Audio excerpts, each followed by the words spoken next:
2025년도의 첫 수요 예배는 아니지만 이렇게 처음 이렇게 수요 예배를 서게 되었고, 특별히 우리 송구영신 예배를 통해서 우리에게 주신 말씀을 한 번 더 나누면 어떨까라는 생각으로 말씀을 준비를 했습니다. 처음 대구 와서 처음으로 이렇게 눈을 보게 된 것 같아요. 오면서. 근데 내가 오늘 강단에 서지 않았으면 이게 참 아름다운 환경으로 보였을 것 같은데 아무것도 눈에 보이지 않고 그렇더라고요. 새벽에 임혜원 목사님 이제 메시지 하는 거를 봤는데 너무 편안하게 잘 하시더라고요. 이렇게 흔하게 볼 수 있는 모습은 아니었으니까 이제 뭐 매주 보겠지만 근데 드는 생각이 임혜원 목사님이 참 목사가 체질이시구나라는 생각이 들었습니다. 너무 편안하게 그 기도 인도까지 하시더라고요. 참 저는 체질상 참 안 맞는 것 같습니다. 이게 지금까지도 이렇게 강단에 설 때면은 참 얼어붙고 참 초라해지고 하는 제 자신을 볼 때가 있는데, 이번 주 주신 강단 말씀을 의지해서 하나님은 이런 연약한 저를 사용하셔서 하나님이 행하실 그 새 일에 증인으로 세우실 줄을 믿습니다.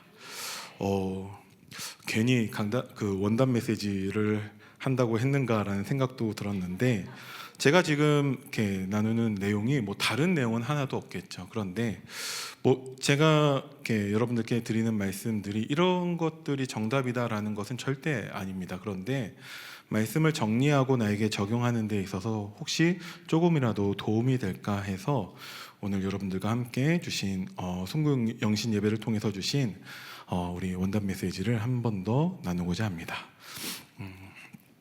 먼저 제목은 보라, 내가 새 일을 행하리니입니다. 이사야서 43장 14절부터 21절까지의 본문으로 우리에게 말씀을 주셨습니다. 먼저 서론을 보면 가장 먼저 하나님께서 보배롭고 존귀한 하나님의 자녀임을 항상 확신하라고 하셨습니다. 우리의 정체성을 말씀을 하셨죠.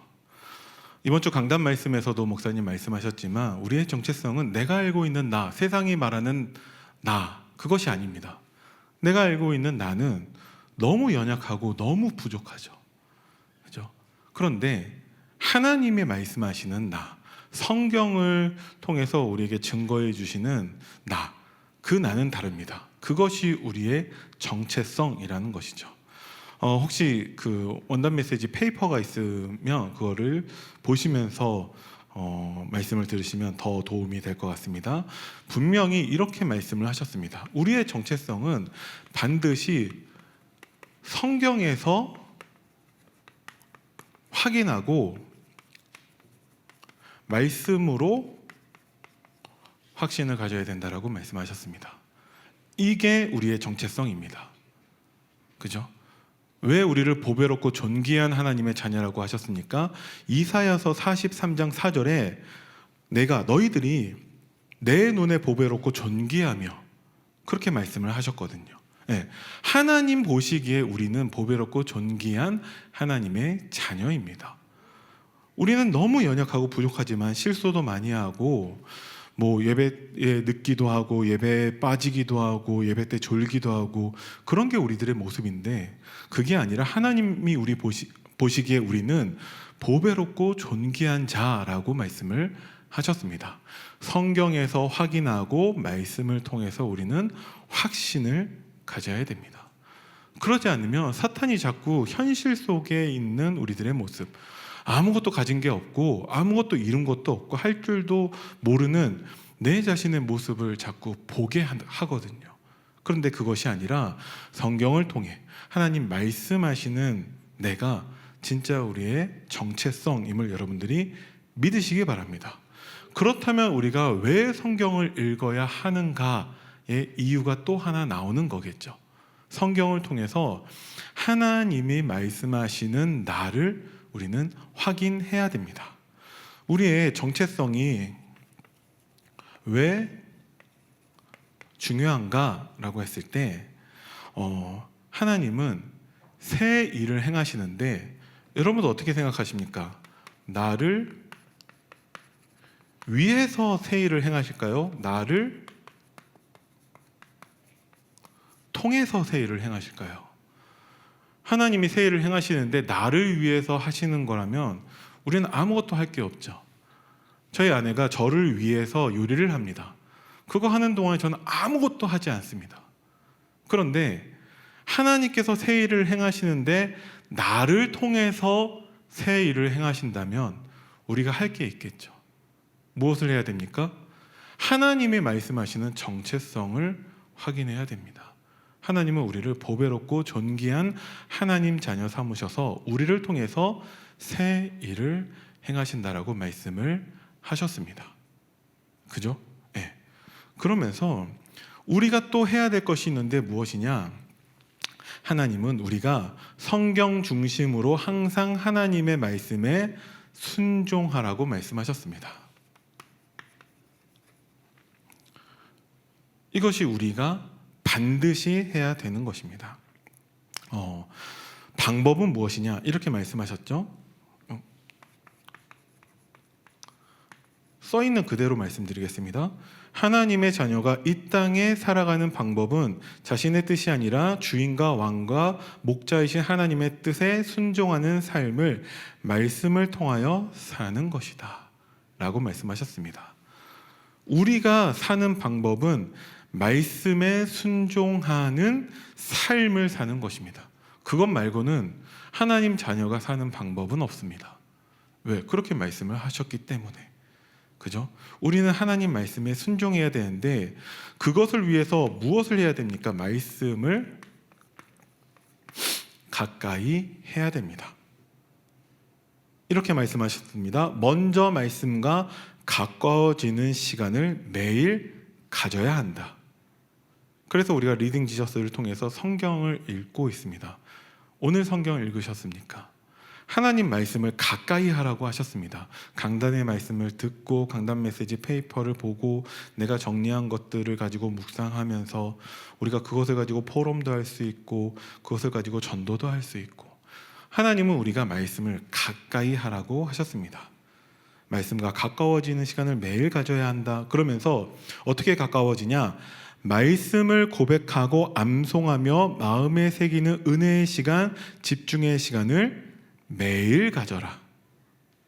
우리가 반드시 순종해야 되는 하나님의 말씀입니다. 그렇게 써 있죠. 말씀을 고백하고 암송하며 마음에 새기는 은혜의 시간, 집중의 시간을 매일 가지라고 하셨어요. 그러면 어떻게 되냐? 말씀 속에서 삶에 적용해야 될 것을 찾고 실천할 수 있게 됩니다. 그죠? 우리가 안 할 이유가 없는 것이죠. 그런데 사탄은 이거 한 가지를 계속해서 방해하고 있습니다. 우리가 하나님 말씀 받은 대로 그대로 순종하기만 하면 되는 것인데 이것을 못하게 방해하고 있다는 것이죠. 정체성을 말씀을 드렸으니까 제가 감히 지금 우리들의 정체성에 대해서 제 개인적인 생각을 말씀을 드리자면 저는 민수기 14장을 통해서 우리의 정체성을 찾을 수 있다라고 생각을 합니다. 민수기 14장에는 누가 등장하냐?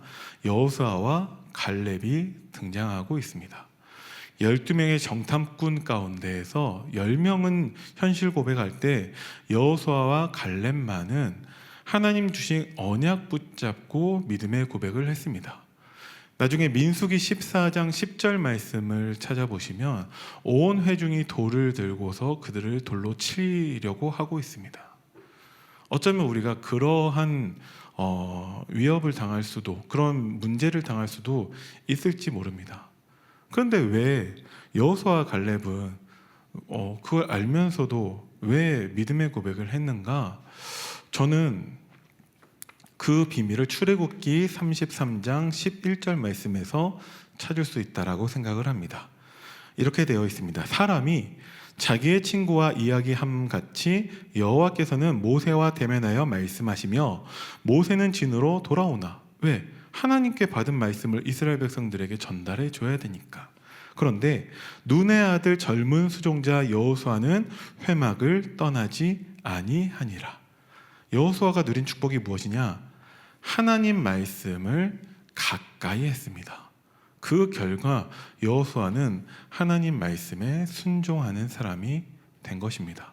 물론 갈렙도 마찬가지죠.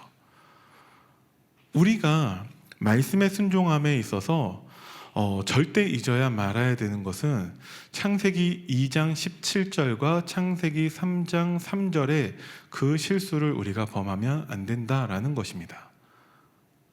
창세기 2장 17절에서 하나님은 반드시 죽으리라를 말씀하셨습니다. 그런데 3장 3절 가니까 하와는 하나님의 말씀을 어떻게 변하게 했냐? 죽을까 하노라고 했다는 것이죠. 무엇을 말씀드리는 거냐? 하나님은 우리에게 원단 메시지를 통해서 또 이번 주 강단을 통해서도 무엇을 반복해서 말씀하고 계시냐? 매일을 말씀하고 계세요. 그죠? 그것이 영적 규모라고 말씀을 하셨습니다. 하루의 시작을, 하루의 마무리를, 그것을 합치면 24시가 됩니다. 하나님은 우리의 삶이 말씀 중심으로 인도받기를 원하고 계세요. 그것을 위한 영적 규모입니다. 그게 안 되면 우리가 하나님 말씀을, 하나님은 새 일을 행하실 것인데 그게 마음에 담기지 않을 거예요. 많이 경험들을 해보셨잖아요. 왜 그러냐? 우리가 영적 규모가 없기 때문에 그렇습니다. 하루의 시작을, 하루의 마무리를, 그것을 매일 하는 것이 하나님이 우리에게 주신 말씀입니다. 그것에 대해서 우리가 죽을까 하노라 한다면 어쩌면 우리도 하나님 앞에 죄 짓는 거일지 모릅니다. 반드시 죽으리라 그 말씀에 대해서 100% 순종하시는 여러분들 되기를 바랍니다. 신명기 30장 14절 말씀을 보니까 오직 그 말씀이 내게 매우 가까워서 내 입에 있으며 내 마음에 있은즉 내가 이를 행할 수 있느니라. 어느 정도로 가까이 해야 됩니까? 우리의 입에 있고 우리의 마음에 있어야 됩니다. 그래서 누구를 만나든지 우리는 하나님이 우리에게 주시는 말씀, 강단 말씀을 가지고 포럼할 수 있어야 되고 답을 선포할 수 있어야 됩니다. 우리의 마음에 있고 우리의 입에 있어야 비로소 내가 이를 행할 수 있느니라 이렇게 말씀하셨습니다. 이 응답이 2025년도 우리 그리스도 사랑교회에 있기를 예수님의 이름으로 기도합니다. 그래야 비로소 우리가 무엇을 할 수 있냐?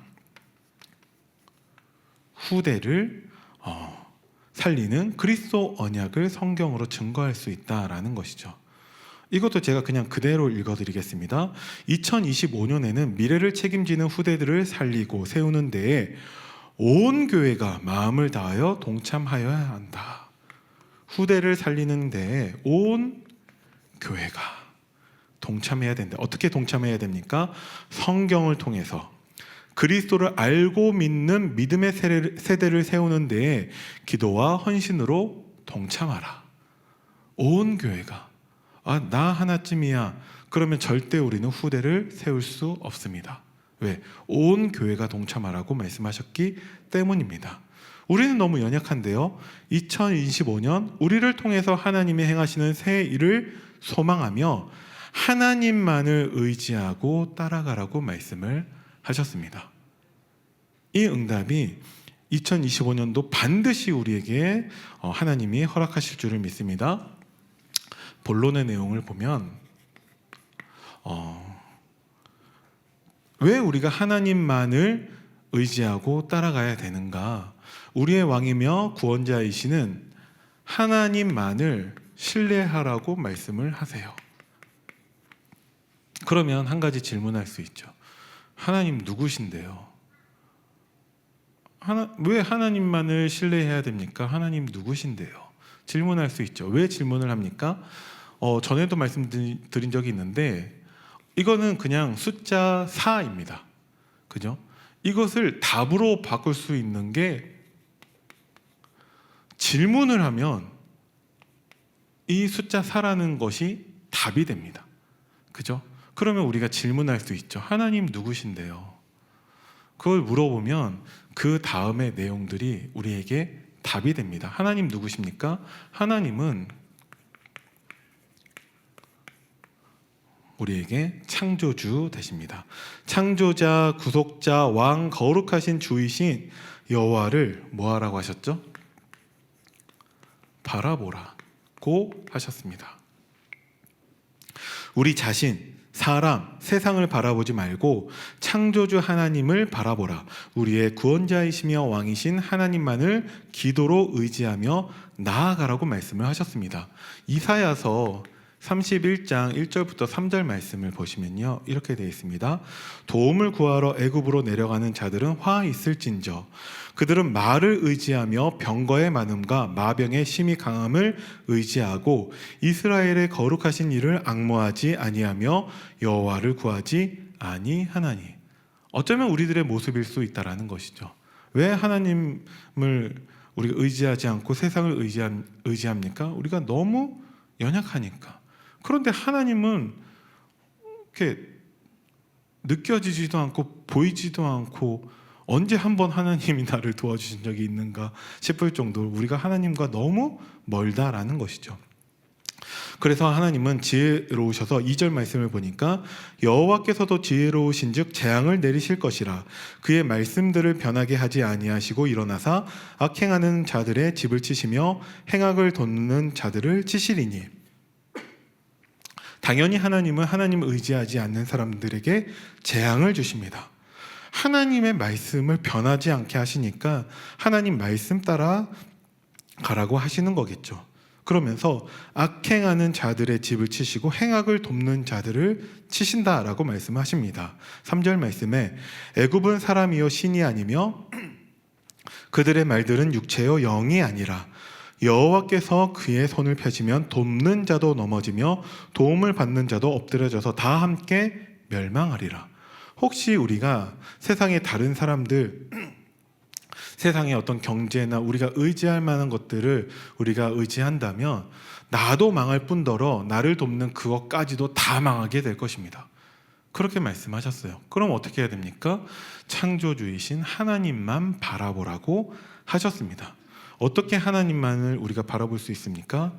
하나님의 말씀을 가까이 하는 것입니다. 두 번째 말씀하시는 것은 역사를 움직이시는 주권자이신 하나님만을 의지하라고 말씀하고 계십니다. 주권자이신 하나님은 하나님의 절대주권으로 나뿐만 아니라 모든 역사를 다 움직이고 계십니다. 그래서 하나님은 우리가 의지할 만한 분이시다라는 것이죠. 그러면서 하나님은 이적과 승리를 주시는 전능자이신 하나님만을 신뢰하라고 하셨습니다. 하나님은 어떤 분이시냐? 전능하신 하나님이라는 것이죠. 그 하나님을 신뢰하라. 그러면서 홍해를 말씀하십니다. 홍해를 말씀하시면서 홍해는 분명히 막힌 벽과 해결할 수 없는 문제라고 말씀하셨습니다. 누구나 다 이런 문제가 있죠. 어쩌면 우리가 지금 만난 교단의 문제는 이런 홍해같이 우리가 느껴질 수도 있을 것 같습니다. 그런데 그 홍해 앞에서 하나님은 우리에게 언약을 붙잡은 백성이 되라고 말씀하고 계십니다. 그렇죠? 언약을 붙잡은 백성에게는 하나님이 열어주시는 길, 그것을 위해서 하나님은 이적도 일으키시는 거죠. 홍해를 가르셨습니다. 이적으로 인도함을 받는 하나님이 이 문제가 우리에게는 뭐가 되냐? 응답의 현장이 되고, 또 말씀하시는 게 모든 대적을 다 쳐서 승리하게 되는 승리의 현장이 되게 하신다라고 말씀을 하셨습니다.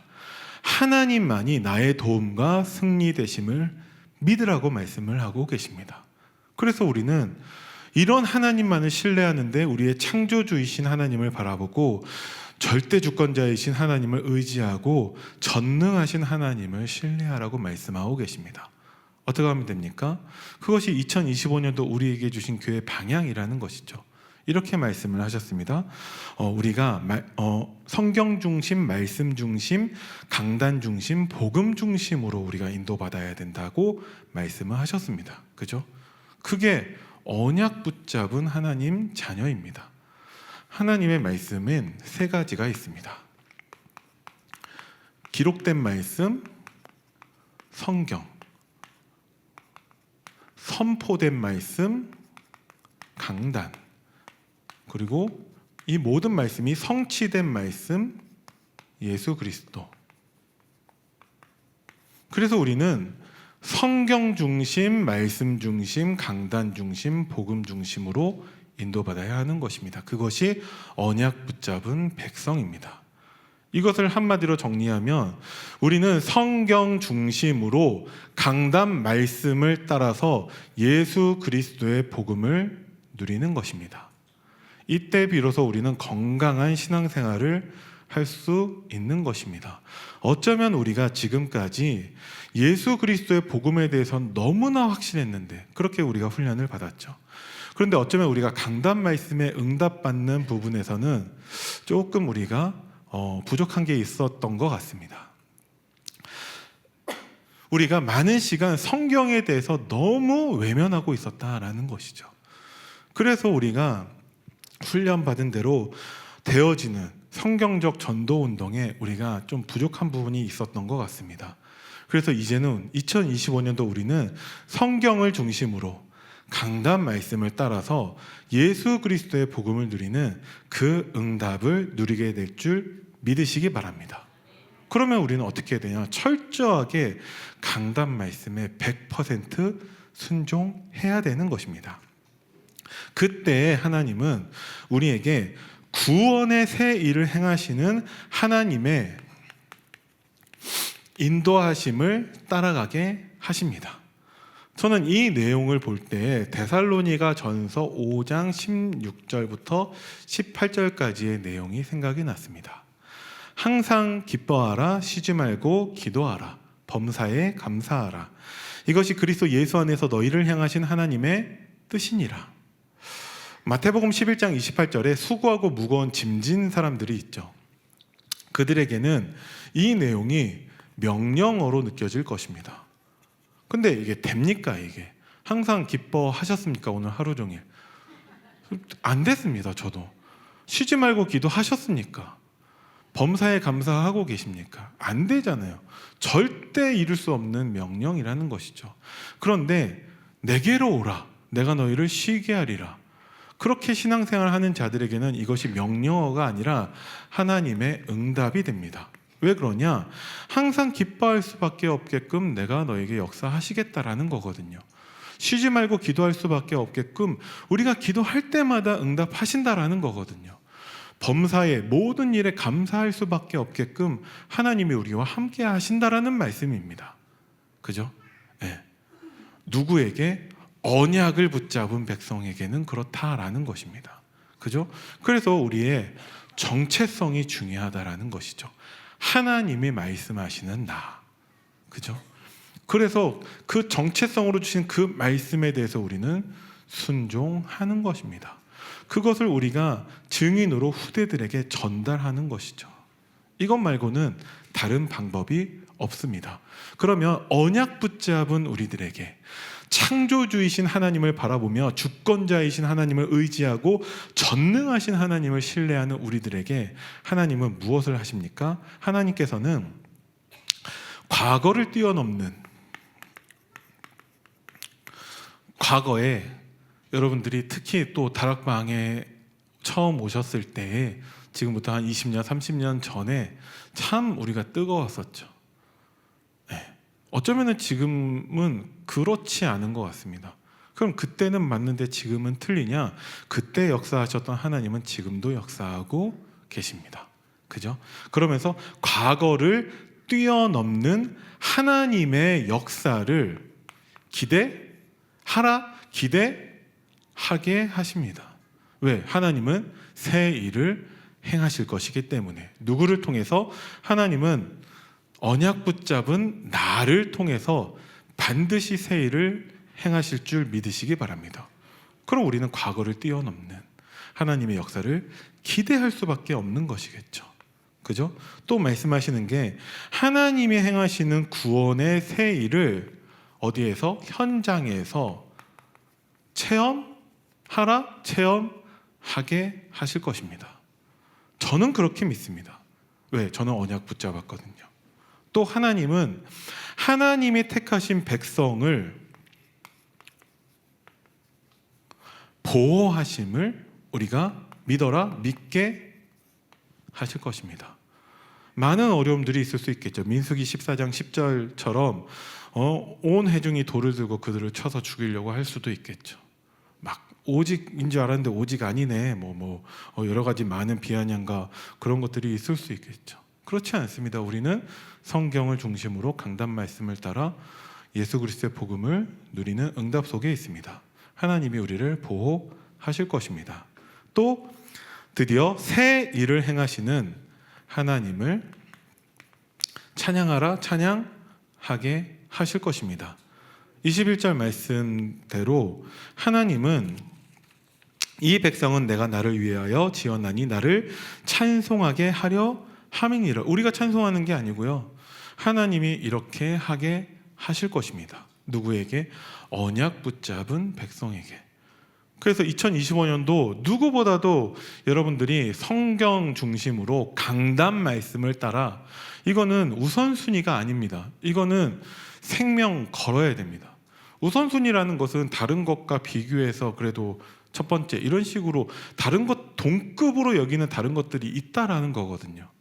동급이 있어서는 안 됩니다. 우리는 생명 걸어야 됩니다.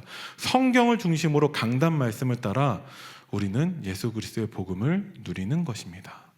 그러면 하나님은 이 응답으로 하나님이 인도하실 거라는 것이죠. 그죠? 결론입니다.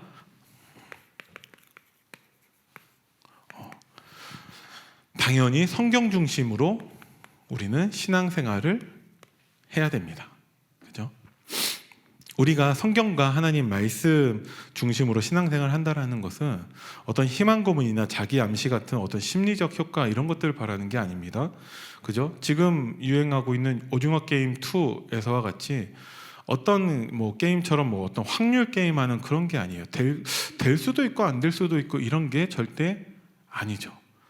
하나님이 우리를 부르셔서 하나님이 말씀하신, 하나님이 약속하신 것은 그 순간에 이미 성취된 것입니다. 출애굽기 6장 6절 말씀을 보시면요, 그러므로 이스라엘 자손에게 말하기를 나는 여호와라 내가 애굽 사람의 무거운 짐 밑에서 너희를 빼내며, 원어적으로 완료형입니다. 그들의 노역에서 너희를 건지며, 완료형입니다. 편팔과 여러 큰 심판들로서 너희를 속량하여, 완료형입니다. 무엇이냐?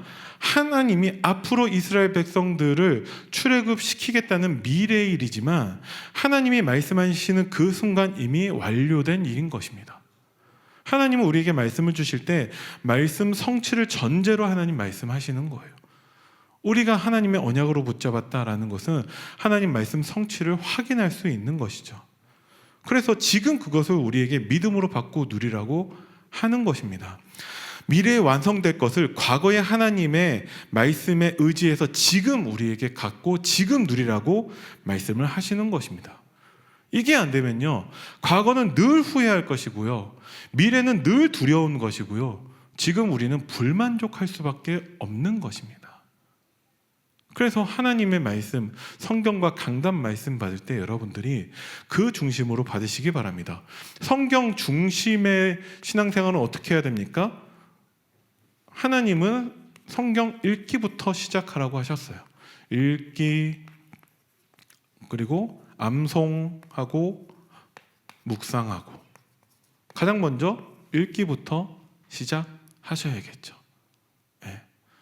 저희 아내하고 같이 창세기부터 다시 읽어가는데 다 읽고 나서 포럼하는데 내가 몇 번을 읽었었는데 창세기에서 이런 내용이 있었네? 라고 아내가 포럼하더라고요. 그러니까 너무 기쁘죠. 성경 읽기를 통해서 내가 놓치고 있었던 이 응답을 또 새롭게 발견하는 그 기쁨, 여러분들도 다 그 기쁨을 누리시기 바랍니다.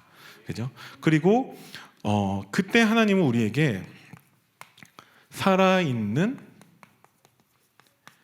예배의 축복을 주신다라고 말씀하셨습니다. 언제? 성경 중심으로 강단 말씀을 따라 예수 그리스도의 복음을 누릴 때. 가장 중요한 것은 무엇입니까? 공예배입니다. 저는 굉장히 조심스러운데 감히 말씀드리는 것은, 이것은 중직자분들이 반드시 응답받아야 된다라고 저는 믿습니다. 건강한 교회는요, 수요 예배와 금요 기도회 때 적어도 전 성도의 50% 이상이 출석하는 교회다라고 그런 얘기를 들어본 적이 있습니다. 저는 우리 교회가 50%가 아니라 거의 100% 응답을 누리게 될 줄 믿습니다. 그래야 우리 중직자분들이 렘넌트들에게 모델이 될 수 있습니다. 우리가 다 함께 응답을 누리게 되기를 바랍니다. 그죠? 그러면서 계층별 예배가 있는데 우리 렘넌트들이 이 응답을 누려야겠죠. 이것을 위해서 전 성도가 받아야 되는 것이 있습니다. 전 성도가 공예배에 승리해야겠지만 훈련 속으로 들어가야 됩니다. 어떻게 훈련을 받습니까? 우리 교회 자체로 이제 성경을 중심으로 해서 우리 담임 목사님을 중심으로 우리 자체로 훈련을 준비할 것입니다. 그것에 전 성도가 함께 응답받게 되기를 바랍니다. 그러면 당연히 예배는 살아날 수밖에 없겠죠. 교회 당에서의 예배뿐만 아니라 우리 현장에서 그 지교의 예배까지 회복될 줄 믿습니다. 그러면서 이렇게 말씀하셨어요. 강단의 말씀으로 그리스도 사랑교회가 하나가 되도록 기도하라. 강단으로 하나가 되라고 말씀하십니다. 그러니까 이게 뭐죠? 만약에 자 오른손을 드는 것을 통해서 우리가 다 함께 하나가 됩시다 하면은 여기 계신 모든 분들이 다 함께 오른손을 들어주시면 우리가 하나가 되는 거겠죠. 모든 성도가 다 강단 말씀에 응답받으면 우리가 하나가 될 수 있습니다.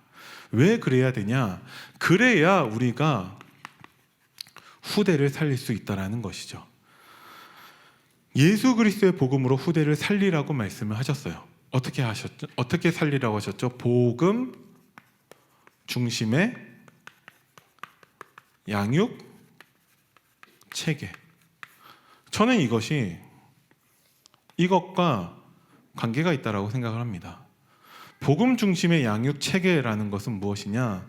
전에 우리가 강단에서 배웠던 고린도전서 1장 10절 말씀입니다. 형제들아, 내가 우리 주 예수 그리스도의 이름으로 너희를 권하노니 모두가 같은 말을 하고 너희 가운데 분쟁이 없이 같은 마음과 같은 뜻으로 온전히 합하라. 우리 렘넌트들에게 전 성도가 같은 마음 같은 뜻으로 같은 말을 할 때만 비로소 복음 중심의 양육 체계가 되는 것입니다. 복음 중심의 양육 체계라는 것은 어떠한 과외 받는 것과 같은 그런 것들이 돼서는 안 됩니다.